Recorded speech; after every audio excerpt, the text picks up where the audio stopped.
جی نعت خواہ حضرات بڑی بڑی نعتیں پڑھتے ہیں، پڑھنی چاہیے، اس میں کوئی شک نہیں ہے، ہمیں بھی خوشی ہوتی ہے، نعت پڑھنی چاہیے، لیکن نعت خواہ ہوتے کیسے ہیں؟ کم از کم جو اللہ کے پیارے پیغمبر کی عظمت کو بیان کر رہا ہے وہ اپنی شکل و شباہت تو رسول اللہ صلی اللہ علیہ وسلم جیسی اس کی ہونی چاہیے نا، آپ علیہ الصلوۃ والسلام جیسا چہرہ مورا ہونا چاہیے۔ ایران کے اندر ایک بہت بڑا نعت خواہ تھا، بڑی نعت پڑھا کرتا تھا، کسی نے ہندوستان میں اس کی تعریف سنی، وہ اس نعت خواہ کو ملنے کے لیے اس کے لیے گھر گیا، جب اس کے گھر گیا تو اس نے پوچھا کہ وہ کہاں ہیں، انہوں نے کہا کہ جی وہ نائی کی دکان پہ گئے ہیں۔ نائی کی دکان پہ جب وہ گیا تو وہ نعت خواہ صاحب جو ہیں وہ داڑھی کٹوا رہے تھے، تو یہ شخص جو ہے اس نے کہا فارسی زبان کے اندر،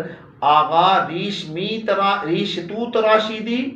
کیا آپ داڑھی کٹوا رہی ہیں؟ تو اس نے آگے سے کہا ریش می تراشیدم بلا کسے دل نمی تراشیدم، کہ میں داڑھی کٹوا رہا ہوں، میں کسی کا دل تو نہیں کاٹ رہا۔ تو انہوں نے کہا کہ تو کسی کا دل نہیں کاٹ رہا، بلا دل رسول اللہ صلی اللہ علیہ وسلم رات راشیدی، بلکہ تو رسول اللہ صلی اللہ علیہ وسلم کے دل کو کاٹ رہا ہے۔ اس نعت خواہ کے دل پہ ایسی چوٹ لگی، اس نے اسی وقت توبہ کر لی، آدھی داڑھی کٹی تھی آدھی نہیں کٹی تھی، اس نے کہا کہ آج کے بعد میں داڑھی نہیں کٹواؤں گا، کیونکہ میری داڑھی کٹوانے سے میرے رسول صلی اللہ علیہ وسلم کی شان کیا کہتے ہیں اس کو دل کٹتا اور کٹتا ہے۔ تو نعت خواہ حضرات سے میری گزارش ہے کہ کم از کم